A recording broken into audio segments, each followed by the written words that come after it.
شؤون الفاتحة. أعوذ بالله من الشيطان الرجيم. بسم الله الرحمن الرحيم. الحمد لله إياك نعبد وإياك نستعين صراط الذين أنعمت عليهم غير المغضوب عليهم ولا الضالين. الحمد لله رب العالمين. سيدنا مولانا محمد وعلى آله وصحبه رب اشرح لي صدري واحلل عقدة من لساني.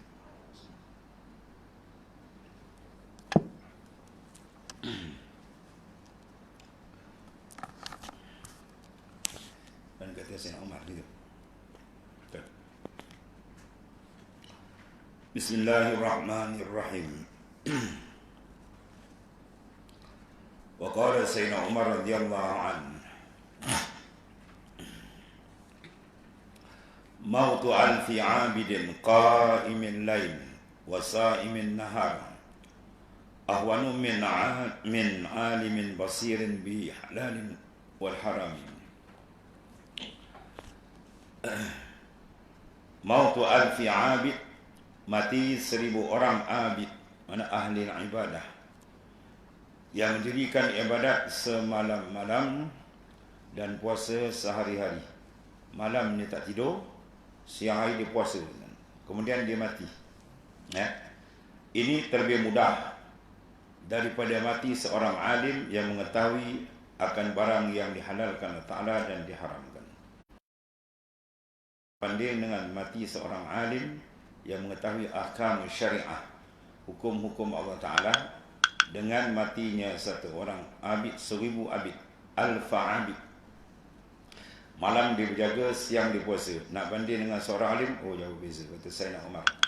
Ya. Sebab perginya alim, pergi dengan nur, dengan ilmu Allah Ta'ala. Ya. Dia pun orang abid tadi untuk diri dia. Atau beza, ilmu tadi punya pangkat, adapun darajat ilmu tu tinggi.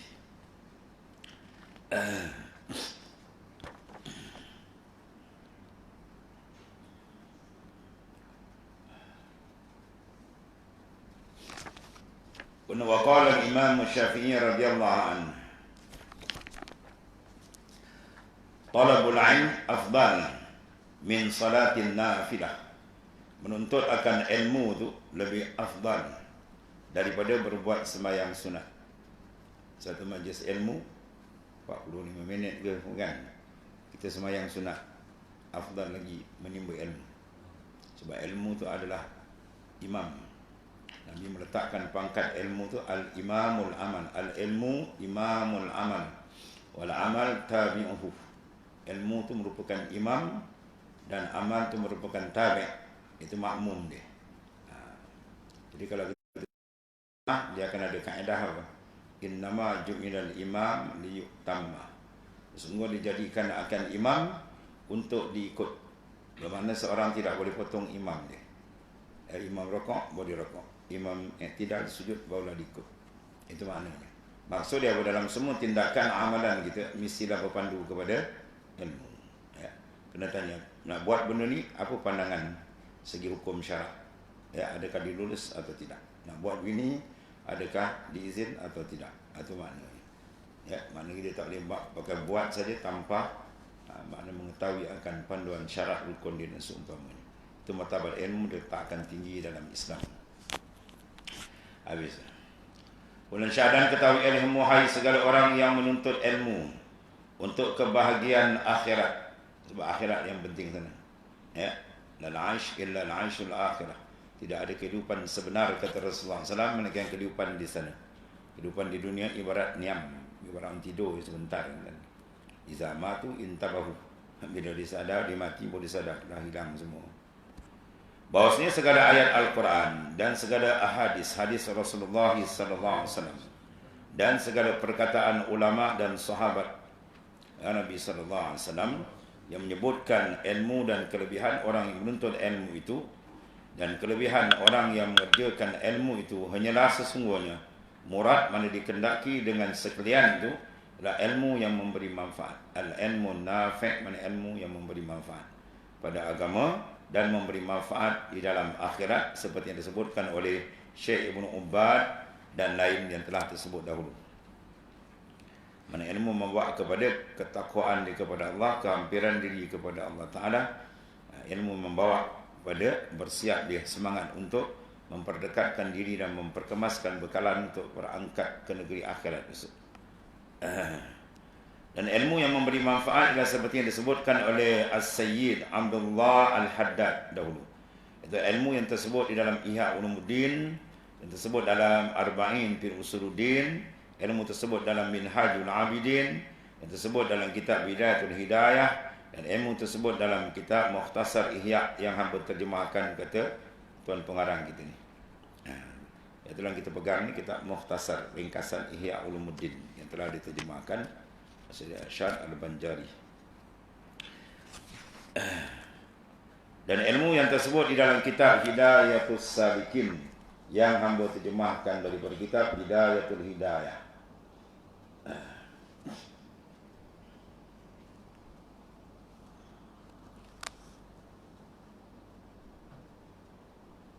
Kita karangan Jawa Syekh Abdul Samad Al-Palimbani, ya. Kita ini terjemahkan oleh Syekh Abdul Samad. Dan demikian lagi segala ilmu tasawuf, semua itu adalah ilmu yang memberi manfaat. Kerana kitab-kitab tasawuf telah terkandung di dalamnya ilmu usuluddin, ilmu fiqh yang fardu ain, yang tiada daripada mengetahui akan dia oleh segala orang yang suluk, yakni orang yang menjalani akan jalan akhirat. Baru orang suluk dia kena berilmu.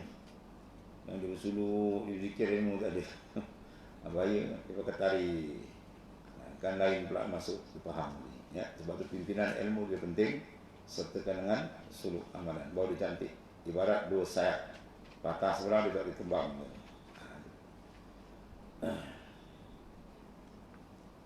Yang menyampaikan pada makrifat akan Allah Ta'ala dengan mengetahui perkara yang membawa kepada takut akan Allah Subhanahu wa Ta'ala.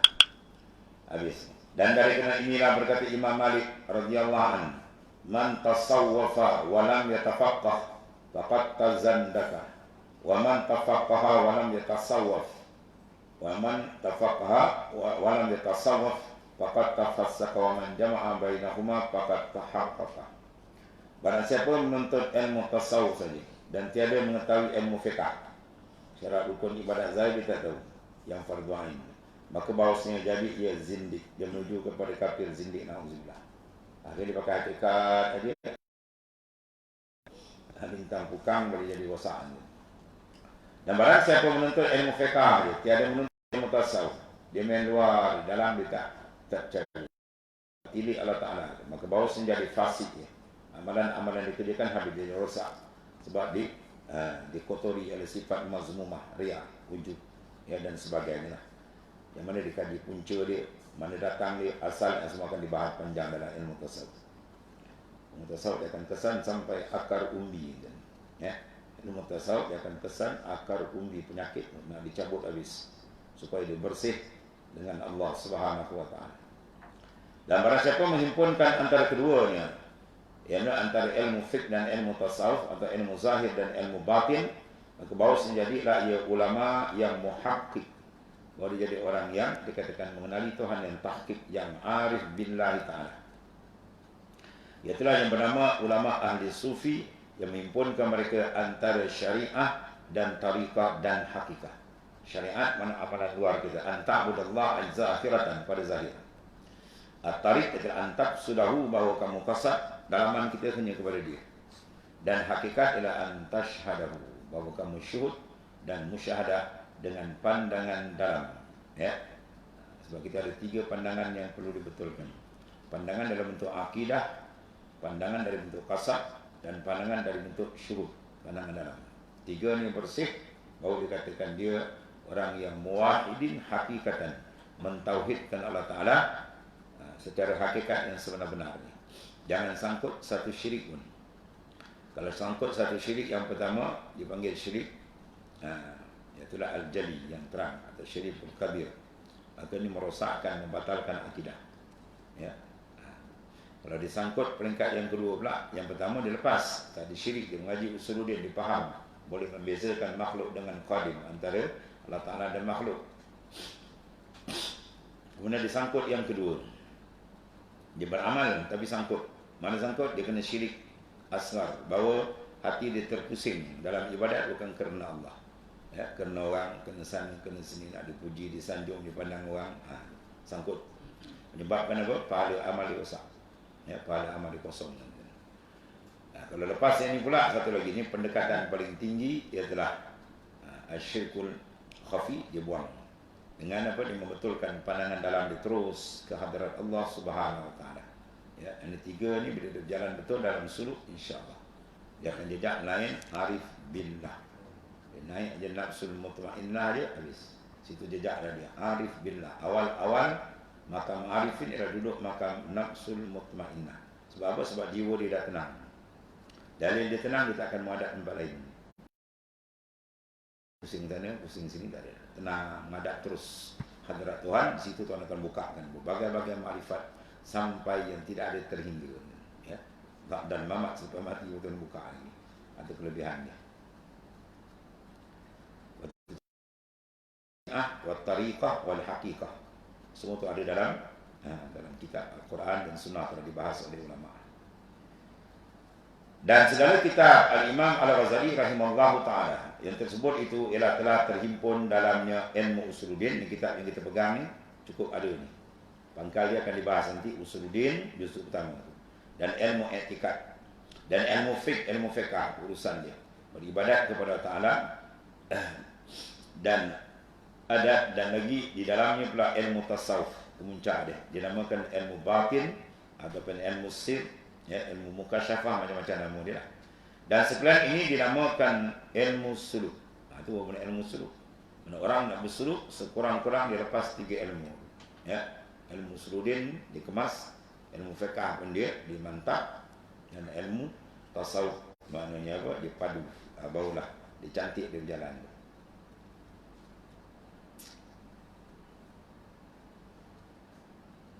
Dan ilmu tarekat seperti yang lagi akan datanglah, insya-Allah Ta'ala bicara sekelas itu dalam kitab ini. Tiga-tiga itu akan dibahas. Dan inilah dinamakan ilmu yang memberi manfaat, ya, di dalam akhirat, dan dinamakan pula ilmu taqwa. Itulah disuruh oleh Allah SWT mengambil sebagai bekal dia, supaya jadi bekalan di dalam akhirat dengan firman-Nya, wa tazawwadu fa inna khairaz zadi taqwa wattaqun ya ulil albab. Itu nas dia. Artinya, dan ambil oleh kamu akan bekal kamu di dalam negeri akhirat. Ketiga benda. Maka sebaik-baik bekal kamu di dalam akhirat ialah takut akan Allah Ta'ala. Maka ketakwaan itu akan bersih, cantik. Dengan 3 ada perhiasan dia tadi. Ilmu fiqh, ilmu usuluddin dan ilmu tasawuf. Dan terus dia berjalan suluk ke hadirat Tuhan. Atau boleh cantik jalannya. Ya.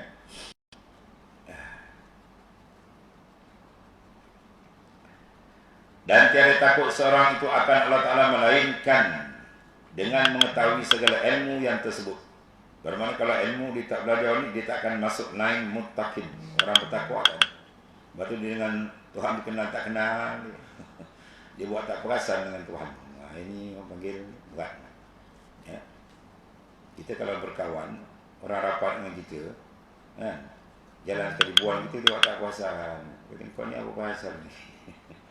Buat tak perasan, buat tak perasan dengan orang pun orang marah, kan? Kita cakap dia tak layan, kita berbual dia buat dah macam tak kenal. Kita kata ni apa kena ni? Dia kena penyakit apa? Kan? Jadi rosak persahabatan. Ya, tidak ada layanan. Tuhan layan kita, kita tak layan, kan? Ya, setiap saat Tuhan layan kita, setiap saat. Ya, nikmat dia beri pada kita. Satu pun tak ada, melainkan semua daripada dia. Kalau dicabut mengelupo gitu kan.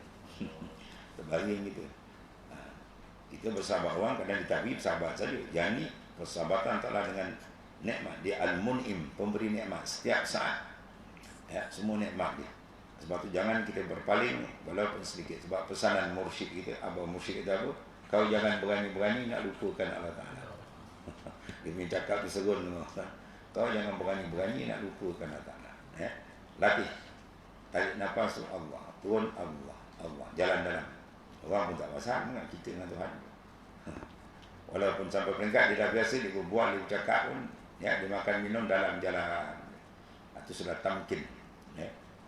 Itu nikmat, lazat tak ada dah. Dia dapat terbuka hati dia, bermesra, berindu, berkasih dengan Allah Ta'ala. Ya. Orang kata semayang tu dia dating ni, dating. Dia dating dengan Tuhan. Angkat dia takbir, syak. Orang kalau dating macam, dia perasan orang, dia tak perasan orang lalu. Ya. Ini kita semayang perasan ni, sebelah aku dolar, sebelah Samad. Belum pergi, Samad gol tu, gol tu. Oh, perempuan belah semayang kata, wah kain dia, wah terkong dia ada sulam, wah rata. Dia mengayau orang kan. Tengok sejadah made in Turki. Di mana bunyi kain tu kan. Akhirnya berderai semayang dia. Ya. Orang bila betul-betul dia date dengan Tuhan, tak ada. Dia angkat takbir, mi'raj hati dia ke hadrat Tuhan tu. Habis. Berlazat, bernikmat dia, Masya Allah. Sebab dia orang pengkat ni, dia nak berhenti ibadat payah. Sedap lazat dia. Itu rahsia dia. Sebab tu kita kena cari kelazatan dengan Allah Ta'ala sampai dapat. Dapat kelazatan baru kita tahu apa rahsia ibadat semua. Siapa dia, siapa kita.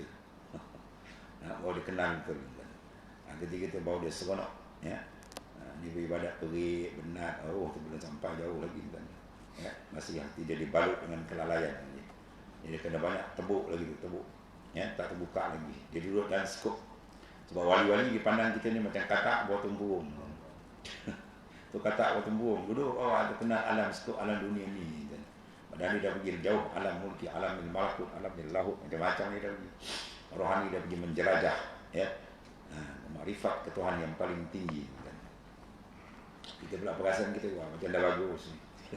Kata dia ni, macam dah bagus. Padahal kita apa? Jauh lagi.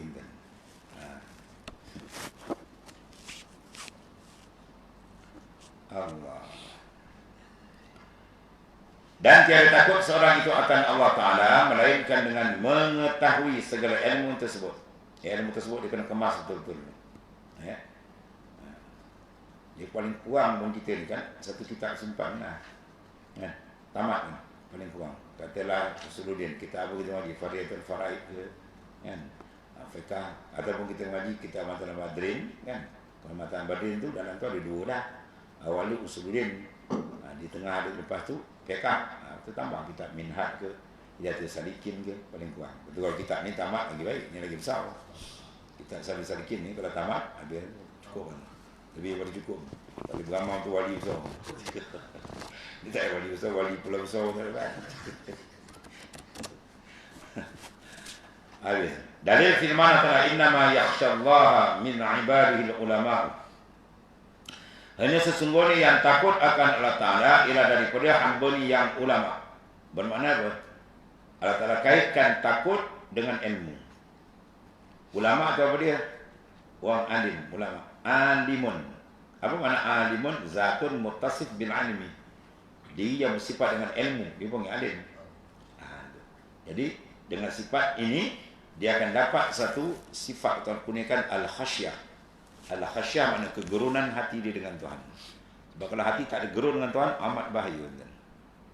Ya, sebab soalan jasad tak ada antibody. Jasad tak ada antibody, kena sikit tombang. Sikit-sikit sakit tombang terus. Ya, sebab dia punya kawalan tu tak ada.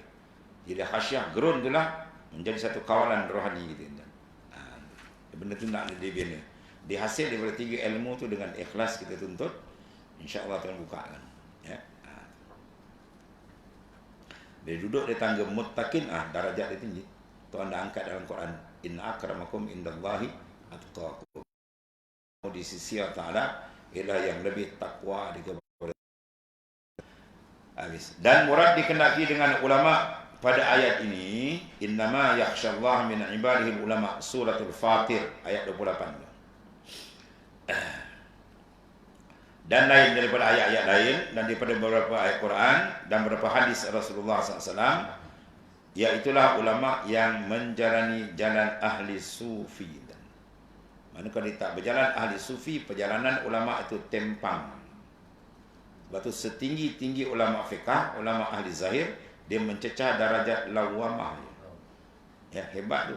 3-4 mazhab alim. Tapi tak, rohani dia cecah darajat lawamah. Dia naik mutmainnah tak. Tak capai begitu.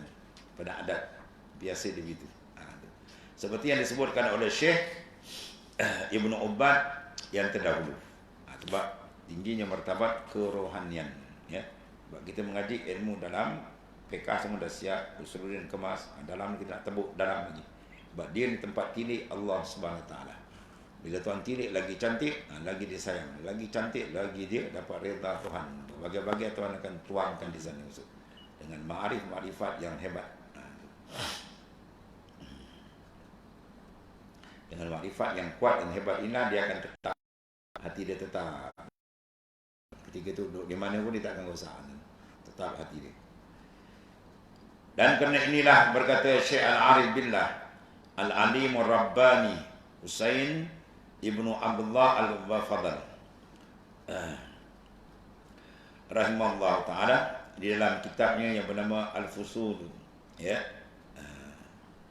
Al-Miftahiyah wan Nafahat Ar-Ruhaniyah. Apa kata dia?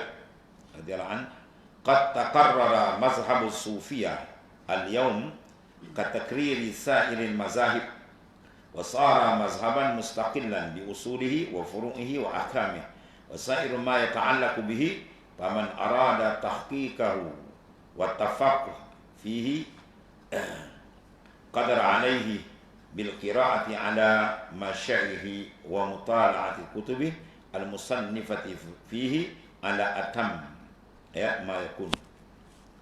Sesungguhnya telah tetaplah qad taqarrara, sudah tetaplah mazhab ahli sufi ini yang pada masa sekarang ini, pada masa zaman Tuan Pengarang, seperti tetapnya bandingannya pakai mazhab yang 4, ya. Sebagaimana mazhab 4 telah tetap, semua dunia tahu, sufi pun sama dah. Ada apa lagi dah. Tak ada jadi satu keganjalan. Kalau orang ganjal dengan sufi ni lain, atau memang paling jahil manusia dah. Kalau kita kata bangang bangang naungil pada bebal sampai sufi jalan enggak tahu. Dia tercengang dengan sufi. Tasawuf. Orang gitu terpada bebal. Sebab sudah takar rata. Sudah takik. Benda tu dah kemas dah, tak ada orang nak bincang boleh lagi dah. Ya. Dia sudah tetap sebagaimana mantapnya mazhab 4, sebut dia Hanafi, Maliki, Syafi'i dan Hambali radhiyallahu anhum. Macam tu dah tetap, orang tak ada bertikai dah. Begitu jalan sufi. Sebab nas yang mereka gunakan semua terang daripada Quran dan hadis-hadis sahih daripada Nabi SAW. Dan jalan sufi sebenarnya ialah membahas ahwalul batin Rasulullah SAW. Membahas kelakuan dalaman Rasulullah SAW. Ya? Bukan luar, akhlak dalam Rasulullah SAW yang sangat tinggi mungkin.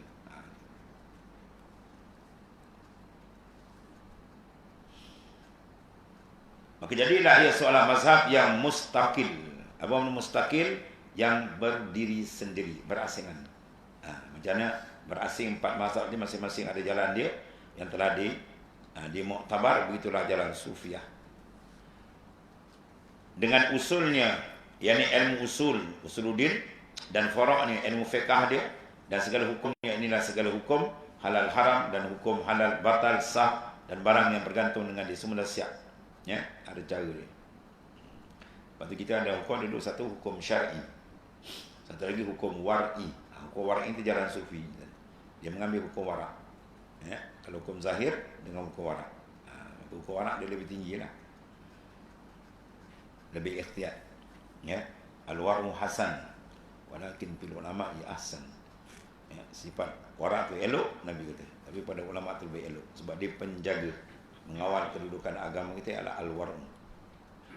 Maka barang siapa berkendak mengetahui segala hakikat ilmu itu, memahami akan barang yang di dalamnya itu, nascaya kuasa ia atasnya dengan membaca segala kitab yang dikarang oleh masyayikh, mana guru-guru ahli sufi, dan kuasa ia mana boleh dia mutalaah, menyemak akan kitabnya.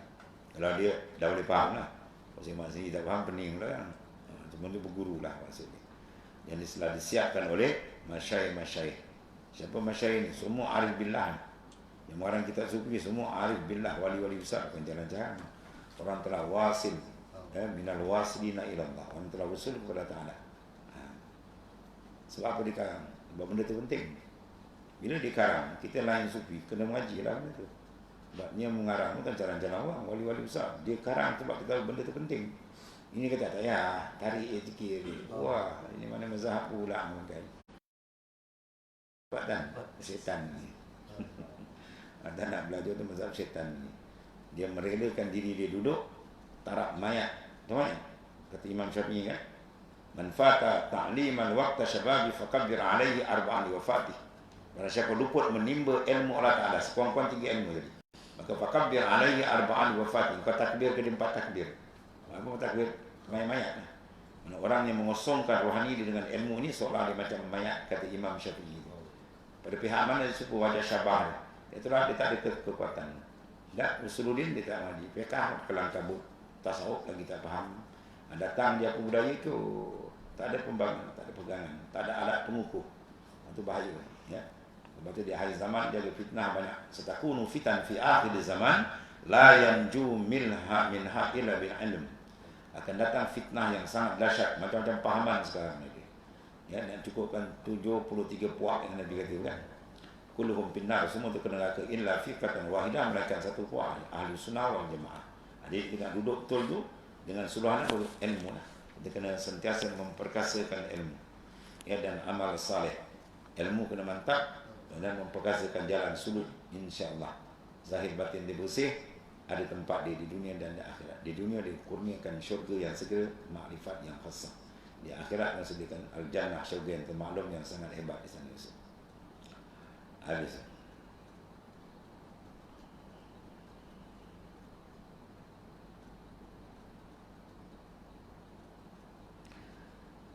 Kerana di dalam segala kitab karangan ahli sufi telah terhimpun dalam kitab Usuluddin, Fiqh dan Tasawuf, jalan tarekat dan jalan ilmu hakikat manusia.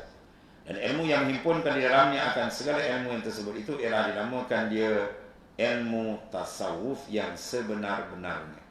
Mantap dinamakan orang tu ahli tasawuf yang sebenar kalau fiqh dia lintang kukang. Kalau Usuluddin dia berselerak tak reti. Dia kena mantap tu. Baru dipanggil lain ahli tasawuf yang sebenarnya. Ya. Dan barang siapa tiada masyghul, mana tidak memberikan tumpuan di dalam menuntut ilmu tasawuf itu, maka telah ada pada mereka itu alamat orang yang kurang imannya. Sebab bila iman dia kuat, dia lagi nak menghampirkan diri dengan Tuhan, dan dia akan menimba cara untuk penghampiran diri.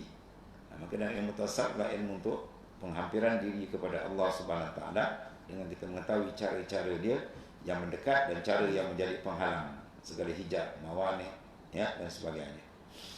Lagi kurang akalnya dan kurang agamanya. Demikianlah disebutkan dia oleh Syekh Hussein Ibn Abdullah dalam kitabnya yang tersebut.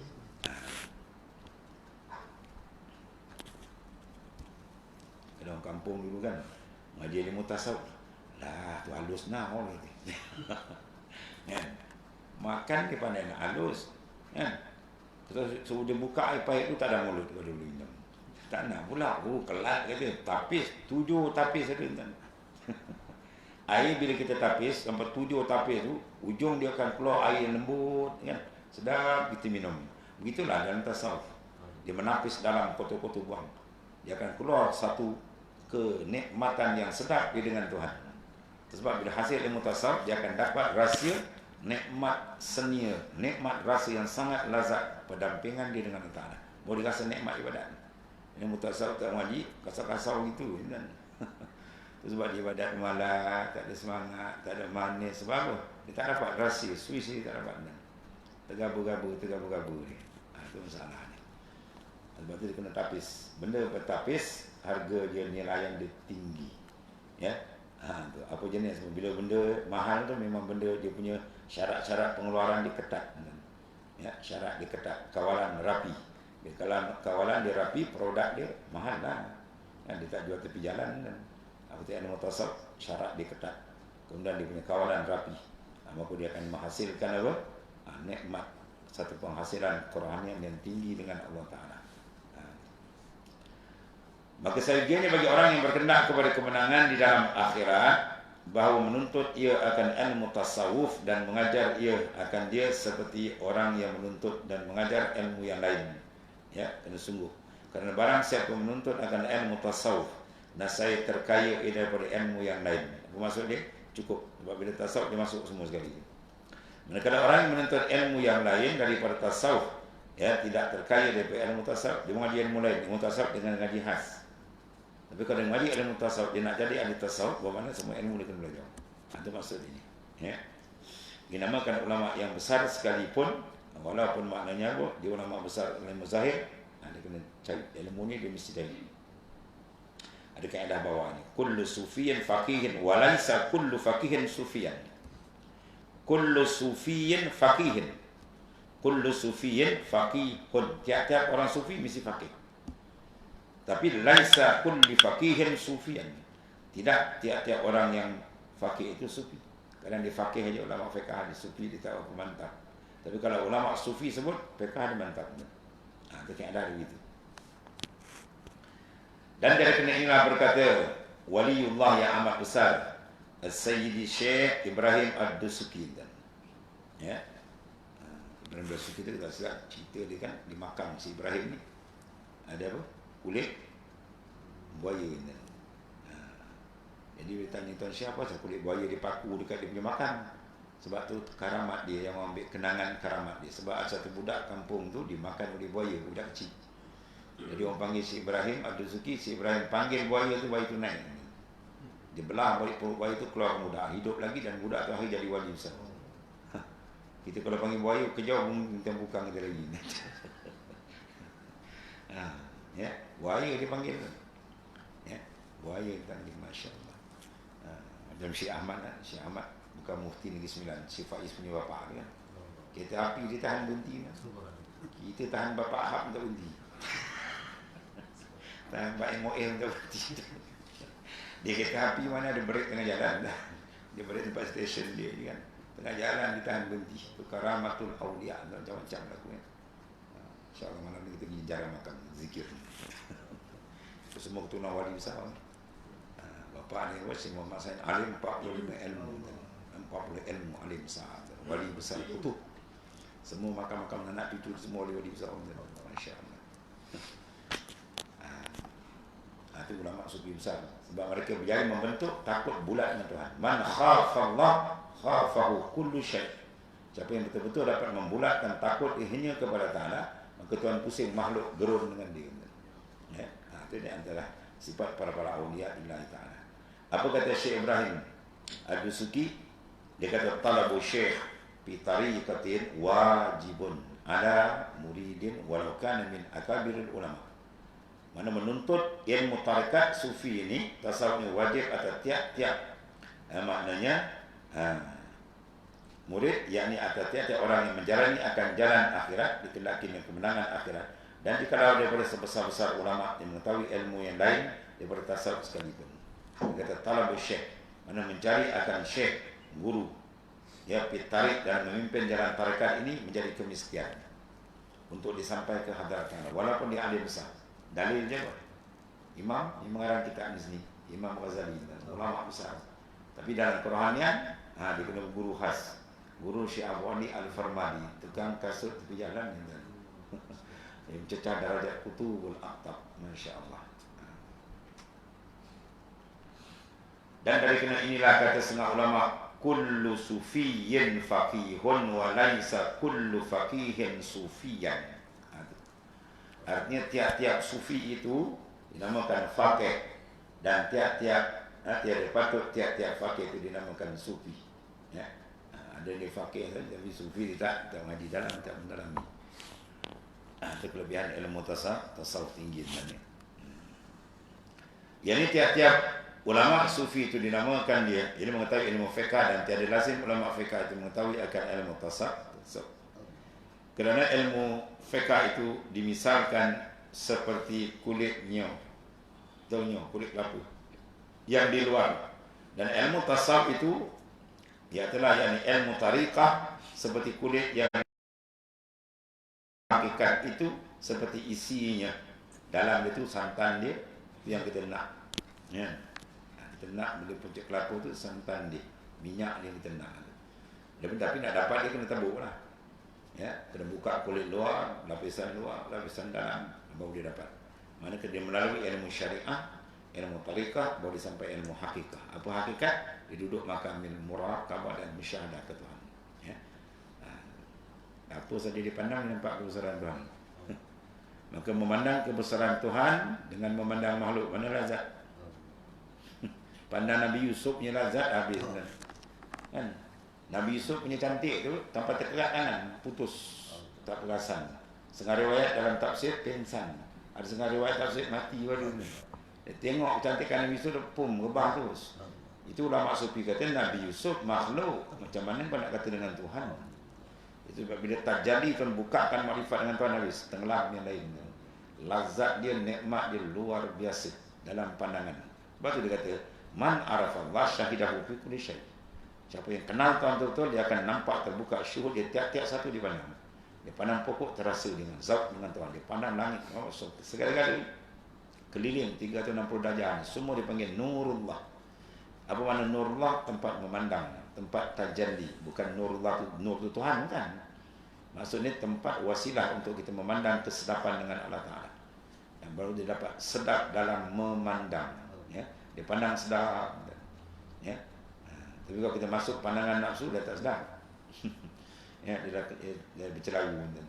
Dia pandang dengan dia, lazat dia luar biasa. Sebab tu suruh apa? Bersih cermin dalam dengan dia zikrullah namanya. Zikrullah teman kawal anggota 7. InsyaAllah cepat terbuka.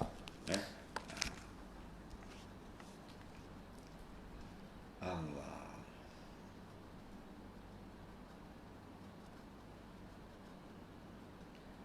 Dan lagi patut dikatakan ilmu fiqh itu seperti kulit nyo dan kulit dan ilmu tasawuf seperti isi, ilmu tarekat tadi seperti isi dan hakikat itu minyak dia.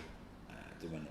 Ni dimisalkan, ditashbihkan atas atas wajah syaraf atau wajah kemuliaan. Ya.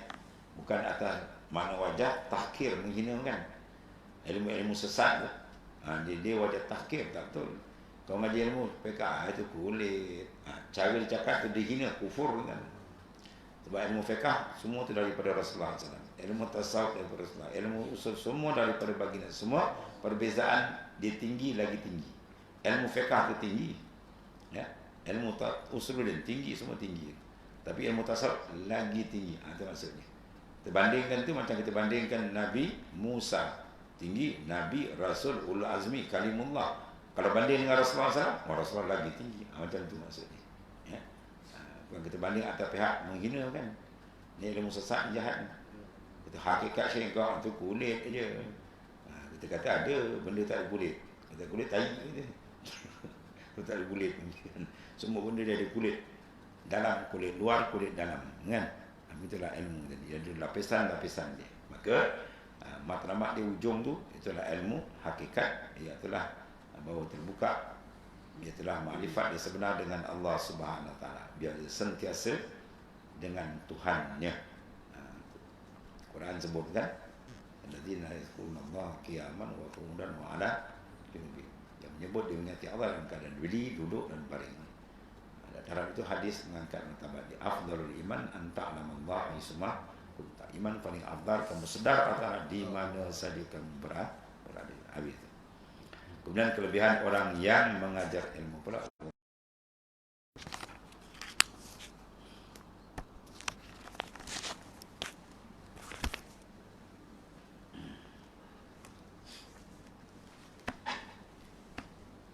Bismillahirrahmanirrahim.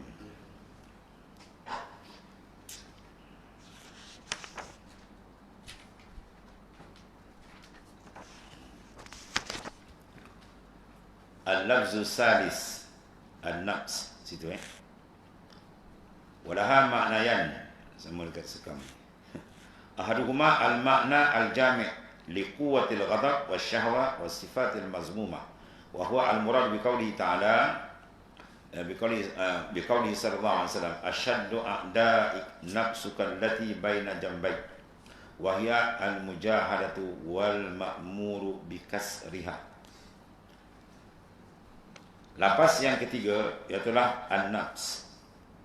Dulu akal, ya. Sini pula dibahas ar-ruh, kemudian an-nafs.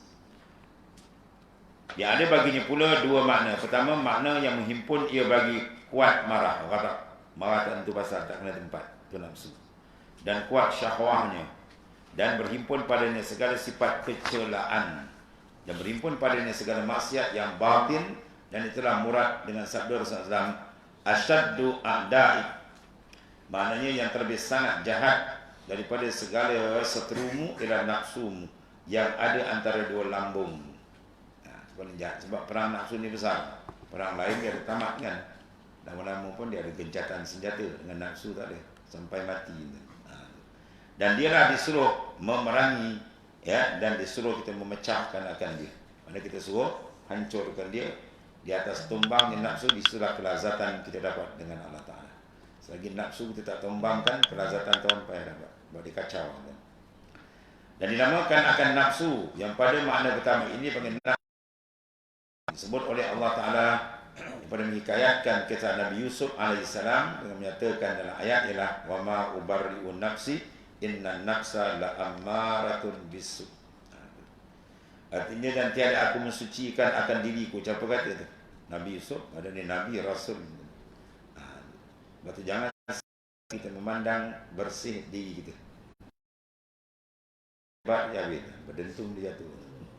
Ya, jangan. Kita kena pandang diri kita ni apa? Sehina-hina. Suatu orang wali kan, dia berjalan, tiba-tiba jumpa tadi anjing kan. Anjing ada tu, dia langkah, angkat jubah dia sing-sing. Anjing tu kata, kau sing-sing jubah kau nak elak tai aku. Dalam perut kau tu lagi kotor. Melaung wali. Siapa daripada siapa tu? Minallah. Tu semua daripada Ta'ala hakikat. Tuan nak ajar para awliya dia, binatang anjing tu cakap ni. Yang dalam perut kau tu kotor, pergi bersihkan. Tu orang yang pilihan Tuhan, orang yang suka memandang kekurangan diri, dan memandang kebaikan orang. Kita pula terbalik, pandang baik kita tutup, pandang jahat orang kita nampak, itu silap. Sepatutnya pandang terbalik. Bila kita pandang kekurangan kita, akan rasa sifat tawaduk. Bila ditawaduk, Tuhan angkat martabat. Man tawadda rafa'ahullah. Siapa yang tawaduk, Tuhan angkat martabat dia. Kalau kita Kashful Asrar, kalau kamu tengok orang tua, kamu kena rasa dia lebih baik daripada kamu. Sebab di umur dia lebih, mungkin ibadat lebih banyak. Kita tengok budak kecil tak ada dosa lagi kan, walaupun dia nakal macam tapi dia kalau mati tu ke syurga kan. Kita belum tahu lagi sangkutnya tu kan. Kalau kita tengok budak yang nakal pun, kita kena pandang dia baik daripada kita. Sebab apa? Dia nakal tu dia tak ada ilmu lagi. Kalau dia dapat ilmu, mungkin dia speed dia lagi tinggi daripada kita. Maksud dia apa? Jangan kita bagi ruang nafsu diri kita pandang kebaikan. Kita pandang dia baik kita dah habis. Oh, mencacak nafsu naik kan. Tombang kita nanti. Kita kena nyak dia, pandang kekurangan dia, biar dia down. Barulah kita boleh terbuka jalan kepada Allah Ta'ala. Wal ma'na sani minha al-latifatul rabbaniyah allati hiya ihdan ma'na ruh wal qalb. Wan nafsu aidan wa al-lafzul qalbi wal ruh yutraku ala muradil wahid wa hiya latifatul rabbaniyah wa hiya haqiqatul insani allati yatamayyazu biha ala sa'il hayawan. Dan makna yang kedua daripada makna nafsu itu ialah latifatul rabbaniyah. Yang ini kita nak. Latifah. Ya, bila banyak dipanggil lataif. Itu dalam suluk yang kita hentam, kita tibai, kita tenyai, kita sental ni tadi. Latifah pertama dipanggil latifatul ula pun, latifatul qalbi, duduk bawah ni. Ini pada kita perbaikan dia duduk bawah ni, bawah susu ni, itu dipanggil tempat mutabakah dia. Bukan jasad yang zahir tu, dia dalam tu. Dia menepati tu. Ya. Kita tembak situ, masuk kita kasar, dia tembak dalam. Ya, latifah tu. Supaya dia bersih, cermin dia bersih, dia mudah memandang kebesaran Tuhan dan mudah mana dia tunduk kepada Allah Ta'ala. Itu dia panggil latifatul rabbaniyah. Yakni jisim yang halus, yang dibangsakan kepada perbuatan Allah Ta'ala. Rabbaniyah itu mana yang dibangsakan kepada ketuhanan, mana benda ciptaan Allah yang sangat mahal, tak ada pada haiwan. Yang ni ada kat kita. Ini kemuliaan dia. Ya, sehingga dimisalkan dengan permata bilaurin, permata yang sangat mahal, ratus ribu harga. Bagaimana permata itu kalau kita balut dengan tanah, dengan lumpur, kita balik ke tepi jalan, so orang pun tak ambil. Tapi bila orang kenal, dia pergi polish balik, dia sental balik, naik cahaya dia, harga dia mencecah ratusan ribu. Begitulah rohani kita tadi. Kalau kita tak jaga, kita biarkan dia habis. Kalau kita jaga, kita sental, kita bersihkan, polish dia, kan? InsyaAllah dia terbuka dia tu hebat, mahal di sisi Allah Ta'ala. Macam-macam pancaran yang Tuhan akan berikan. Iaitu satu makna dengan makna roh dan kalbu. Roh pun sama makna ni. Kalbun, roh, sir, ya, ataupun sini dipanggil apa sini? Itulah roh ataupun nafsu tadi. Sama pada makna ni. Itulah hakikatul insan. Itulah hakikat diri manusia sebenarnya. Yang dinampak hari ni sangkau kan. Yang kita nampak macam-macam rupa ni kan. Itu semua sangkau je. Baju je. Ya. Bila baju lama-lama dia apa? Koyak kan. Lama-lama lusuh kan. Jadi kain buruk masuk tong sampah pergi bakar. Jasad kita macam tu ke. Apa rupa sekalipun akhir mana? Liang lahat. Duduk liang lahat tu. Dia ratu cantik macam mana pun masuk liang lahat. Duduk sebulan pergi buka. Jaga jangan buka. Dia punya dia punya busuk. Satu kampung nanti. Habis jalan tekat hidung. Itu jasad. Yang mahal dia tu. Siapa dia? Yang bercakap tu dia lah. Rohani kita. Dia kalau keluar daripada jasad kita pun keras. Dan tunggu dia mandi di kapan. Sebab tu dalam zikir kita bawa kaedah tu. Ya, bila nak berjalan, nak jalankan dia. Maka kita buat isyarat, pergi hantar yang jasad tu dalam liang lahat. Kita bayangkan kita mati, kan? Dimandikan, dikapankan, kemudian pergi hantar ke sana. Pergi hantar di liang lahat. Lepas tu bawa kita kontak rohani kita. Pasang murakabah dengan murabbi, mursyid. Kan? Itu maksud tu isyarat tu. Isyarat supaya kita ada current rohani dengan orang atas. Sambung-sambung sampai Rasulullah SAW. Itulah penting dia. Baru kita tembak zikir. Baru dia berjalan, saluran tu ada. Itu saluran khusus dalam kerohanian dia. Setelah kita padam, maksud dia apa? Suruh padamkan unsur nafsani ataupun unsur jasadi. Padam. Kita main dalam. Dia nak berjalan, dia yang dapat pembukaan. Ya. Itu mahal benda itu. Dan nafsu itu satu lafaz kalbun, nama dia lafaz roh sama juga. Dan ketiga kita ini diistimal, mana dipakaikan oleh ulama sufi atau makna yang satu, iaitu apa? Jisim yang halus. Latifah itu mana yang halus, yang seni, yang mahal harga ni. Yang tidak serupa dengan segala jisim yang kasar. Ya. Maka jisim yang kasar ni dia berjalan dengan apa? Dengan jisim kasar. Kita berjalan naik kereta kan. Kereta macam-macam nama ada, macam-macam jenis kereta sains, macam-macam bentuk ada kereta. Sebab nak bawa jasad kita yang kasar. Tapi nak bertemu makrifat dengan Tuhan, dia pakai jisim yang halus.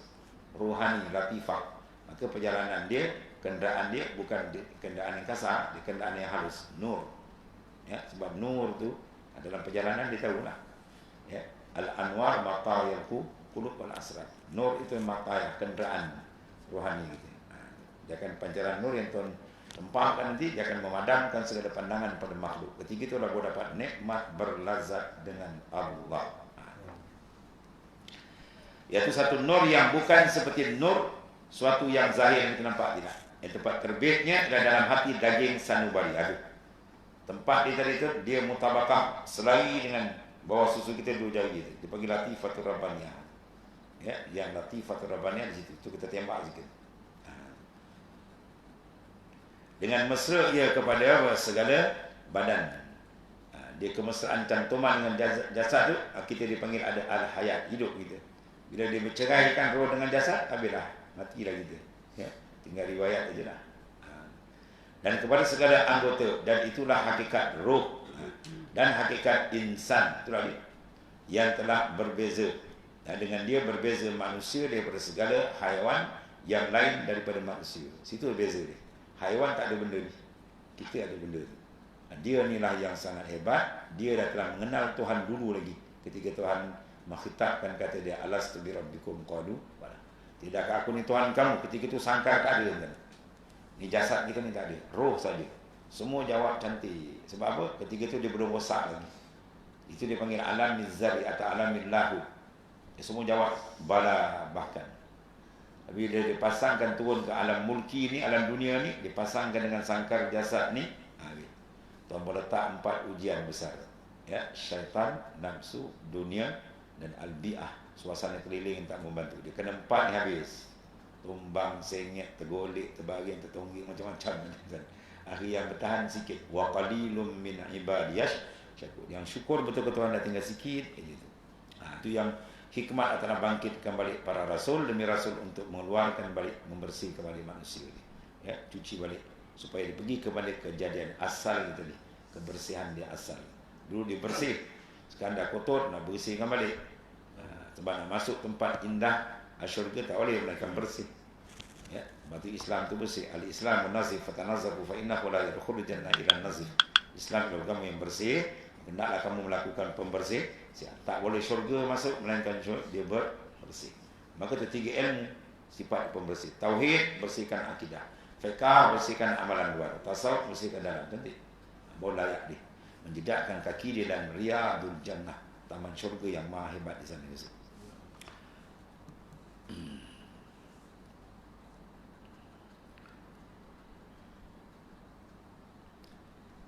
Dan apabila suci batin hati itu dengan sebab membanyakkan zikrullah, dia tak ada lain tembak tu.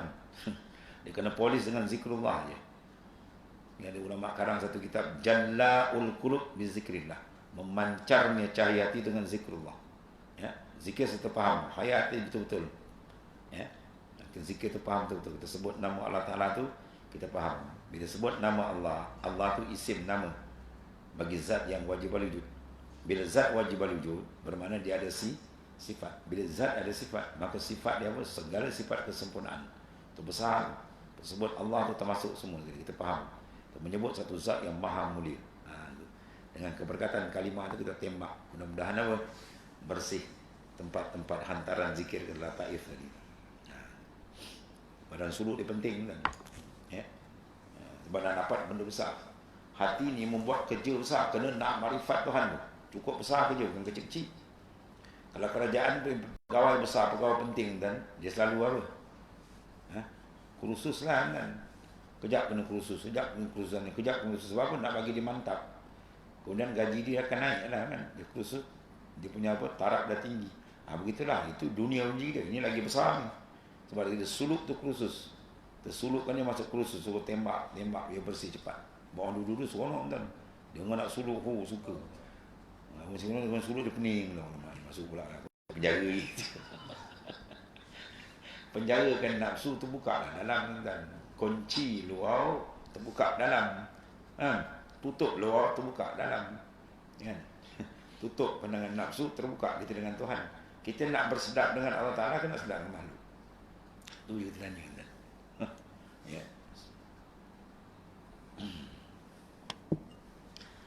Allah. Habis. Maka sucikan dia dengan zikrullah, tembak daripada satu syahwat, segala syahwat duniawi tadi, dan suci ia daripada sifat yang kejahatan, bersih kembali. Ya, yang dalam batin, dan suci daripada segala maksiat yang zahir dan batin, seperti suci daripada wujud. Contoh ialah dari riak. Contoh dia banyak lagi ya, berkata daripada takabur, dan daripada marah, daripada hasad, dengki, barang sebagainya lah, daripada segala sifat mazmumah kejahatan yang di dalam batin hati. Dia nafsul mutmainnah. Bila dia tetap aja kan, buat kejahatan ni pusing kan. Bila kita tak padamkan ru'yatun nafs, memandang diri, dia pandang apa lain. Dia pandang pada makhluk, dia nak cari perhatian makhluk. Dia aku nak ke makhluk. Jadi hati dia tak tetap. Dia tidak mutmainnah, tak tetap. Ya. Nafsu yang masih musyawasah. Dia mana? Ditaswisan sini-sini. Jadi bila kita tembak, jika dia mantap betul, dia dapat dia pembukaan lazat dengan Tuhan, dia takkan berpaling lagi dah. Dia tetap. Ya. Cecah darajat tu. Lazat. Masuk dalam hadratul qudsi, hadratul unsi, hadrat kejinakan dengan hati dengan Tuhan. Dia dapat tu, Masya Allah. Habis. Sifat lain pun terbakar. Baru betul tamkin, duduk mutmainnah. Dia duduk di mutmainnah, dia dapat panggilan daripada Allah Ta'ala. Tuan-tuan nak dapat jemputan, surat jemputan dari Allah Ta'ala, nak menanya dia. Siapa nak dapat surat jemputan dari Allah, sila prepare nafsu kita sampai duduk darjat mutmainnah. Dia duduk mutmainnah, dia dapat panggilan khas daripada Allah Ta'ala. Dari ni Quran. Ya ayyatuhan nafsul mutmainnah. Tuhan panggil tu. Hei nafsu yang telah tentram. Irji'i ila rabbiki radiyatan mardiyah fadkhuli fi ibadi wa dkhuli jannah. Itu panggilan sah tu, dan tahu juga kita selalu baca ayat kan. Mananya hai nafsu yang mutmainnah, yang tetap. Mutmainnah tak bergoyang. Uji dia dengan apa? Dia tak beranjak. Uji dengan kesenangan, dia tak beranjak. Uji dengan kesusahan, lepik di susah pun, dia tak beranjak. Dia tetap dengan Allah Ta'ala. Dan kembali engkau kepada Tuhanmu, padahal engkau reda akan Tuhanmu dan reda Tuhanmu akan engkau, akan kamu, maka masuk engkau dalam perhimpunan martabat hamba-Ku. Mana hamba yang dipilih? Ini dipanggil abdun ditaksis, ya. Satu lagi abdun ditahri. Kita ni banyak duduk orang-orang abdun ditahri. Macam pahat dengan penukul. Sekali tolak, sekali jalan. Sekali tolak, sekali jalan.